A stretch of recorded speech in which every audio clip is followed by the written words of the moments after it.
Bendiciones moviendo el cielo, qué bueno poder saludarles y aportarles una palabra de fe y esperanza para ver moverse el cielo y establecer la voluntad de Dios en la tierra. Quiero compartirles esto. Los tiempos que estamos pasando no son tiempos fáciles, son tiempos de alguna manera ante la perspectiva humana son tiempos complicados. Yo le llamo tiempos de orden. Tiempos de orden, porque todo empieza a movilizarse, todas las oraciones que hemos estado realizando tienen un gran impacto y producen un gran acomodo de la voluntad de Dios en sus corazones, en su alma, en su mente, en su realidad. Y eso significa que muchas de las cosas que estaban en desorden empiezan a alterarse. Ahora bien, nuestros países no viven tiempos de gran bonanza. Nuestros países viven tiempos complicados, hay violencia, hay corrupción, pueden haber muchísimas cosas, pero nuestro deber siempre es orar por el bienestar de nuestro país. Nuestro deber es orar por el bienestar de nuestro país y por nuestras autoridades. Me imagino que en sus países, como es acá en Guatemala, muchas personas a través de las redes sociales y a través de sus conversaciones critican al presidente. ¿Qué es esto? ¿Qué es lo otro? ¿Qué aquí? ¿Qué allá? ¿Qué no sé qué? ¿Qué no sé cuánto? Y pueden encontrar muchísimos defectos. Pero yo le puedo decir algo. Nadie es puesto en autoridad si no es por la voluntad de Dios. Y nuestro deber como creyentes y discípulos de Jesucristo es orar por las autoridades, para que Dios les dé sabiduría, para que Dios los limpie, los libre de la corrupción y que pueda establecerse el reino de los cielos sobre las personas que están en autoridad y están en eminencia. Esa es nuestra responsabilidad como discípulos de Jesucristo, como creyentes en la palabra y hacedores de la voluntad de Dios en esta tierra. Jamás nos llamaron a estar criticando, jamás nos llamaron a estar maltratando, jamás nos llamaron a comunicar lo que no está escrito en la palabra de Dios. Ay, minor, es que usted ya se me puso muy religioso. No, jamás he sido religioso. Soy una persona creyente en los principios de Dios. Soy una persona creyente con un corazón dispuesto a escuchar a Dios y someterme a Él. Eso es muy distinto. Probablemente mi realidad y mis conceptos humanos pueda decirle yo no estoy de acuerdo con las autoridades. Pero mi deber como discípulo del Señor es orar, porque del bienestar de nuestro país depende nuestro bienestar. Eso dice la palabra de Dios. Y también hay que orar por los que están en eminencia, por los que están en autoridad, por los que Dios ha colocado ahí. Es importante, son principios de Dios, son principios y mandatos que Él nos da para que estemos bien. Ahora bien, cuando le digo que los tiempos no son muy buenos, que son algo complicadones, al ojo humano, puede serlo. Y eso no es nuevo. Es en la crisis cuando vemos todas las soluciones. Es en el momento de angustia cuando usted realmente experimenta paz. Es en el momento de la enfermedad cuando usted valora la salud. Es en el momento de la pobreza, de alguna manera, de la escasez económica, cuando usted valora lo que es administrar bien el dinero. Ahí es cuando entramos en conciencia y usted dirá, pero ¿por qué Dios nos lleva en un tiempo así? ¿Por qué Dios nos hace pasar por esto? Bueno, cuando le digo que no es nuevo, no es nuevo. San Mateo capítulo 8, verso del 23 al 27, declara la historia de los discípulos que van en la barca con Jesús. Y de repente, una tormenta se levanta en el mar. Los vientos soplan, el barco empieza a tambalear, pero tambalean más los discípulos de Jesús. Y pueden ver cómo ruge el mar, cómo el viento sopla y cómo las olas se levantan. Y ellos, los discípulos, preguntan, ¿dónde está Jesús? Le estoy parafraseando, le estoy hablando, le estoy resumiendo o diciéndole en lenguaje normal lo que dicen esos versículos. Y es la historia de esta manera.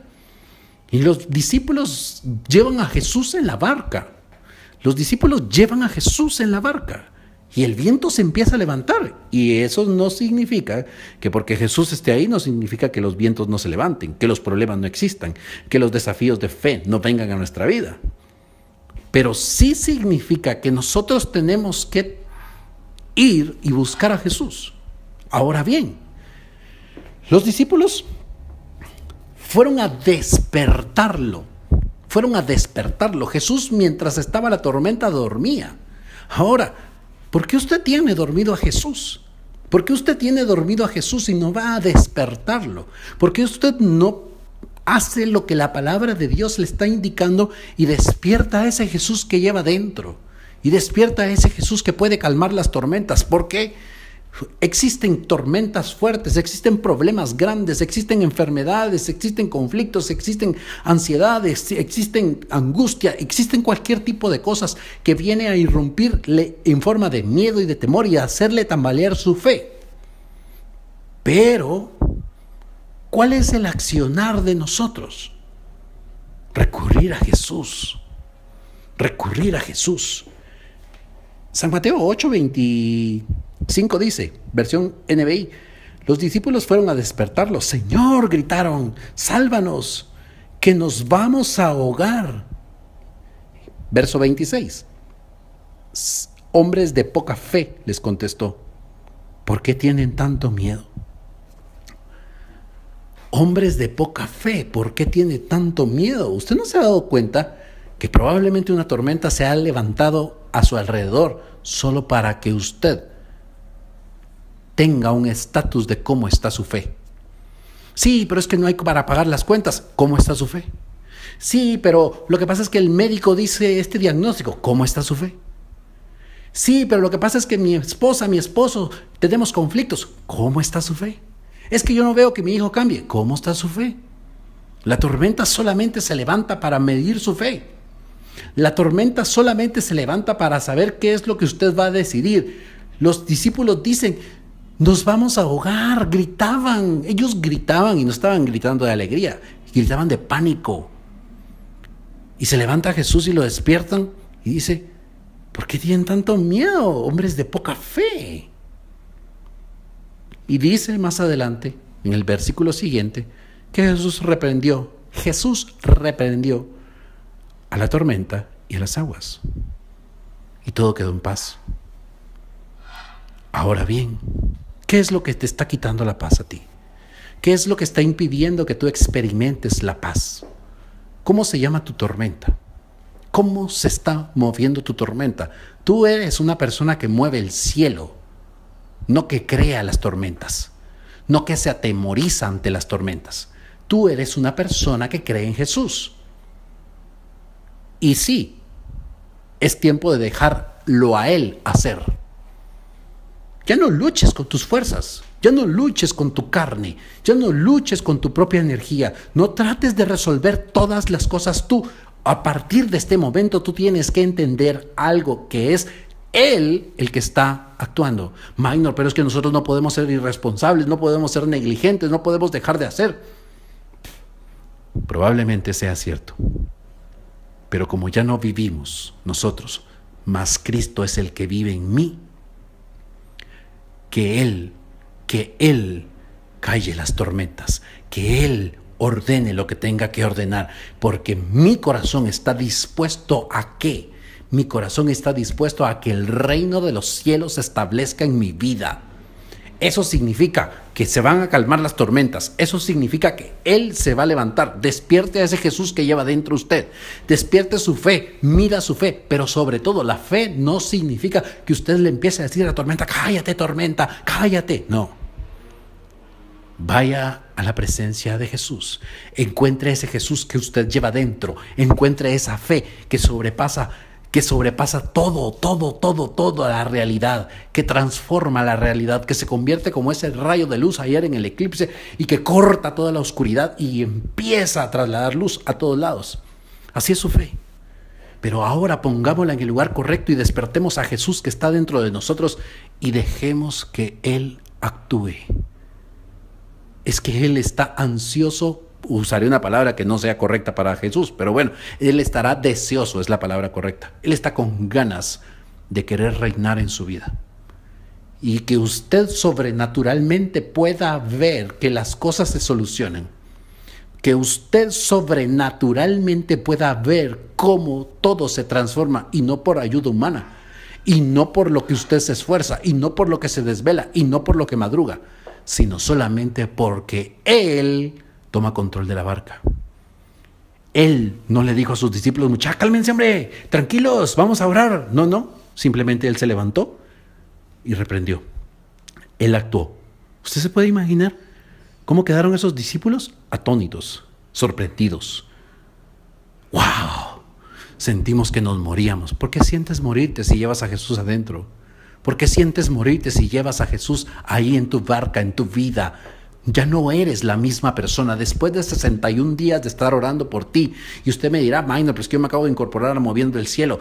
No importa, siempre oré por ti antes de que tú llegaras. Con lazos de amor el Señor te atrajo a este mover. Ya estaba predestinado, ya la palabra de Dios se cumple cuando tú mandaste el mensaje y pediste ser parte de esto. Ahora bien, permanezcan en paz y veremos a Dios actuar. Paz, eso es lo que tú necesitas. Y decreto, paz sobre tu alma, paz sobre tu mente, paz sobre tu cuerpo, paz en todos lados de tu vida, paz, porque Jesús ya no está dormido. Jesús está glorificándose en ti y en tu realidad y en mi corazón y en mi boca. Así que a partir de este momento, reciba paz ahí donde está usted. Ahí donde usted escucha esto, reciba paz. Ahí, reciba paz. Porque todo está en control de Jesús. Activo esta palabra y les dejo la paz de Cristo. Activo esta palabra y que un espíritu de paz descienda sobre usted. Que un espíritu de tranquilidad, de descanso, de calma, de paz descienda sobre usted. Ahora mismo, reciba paz. Reciba la paz que da Jesús. Que Dios lo bendiga grandemente.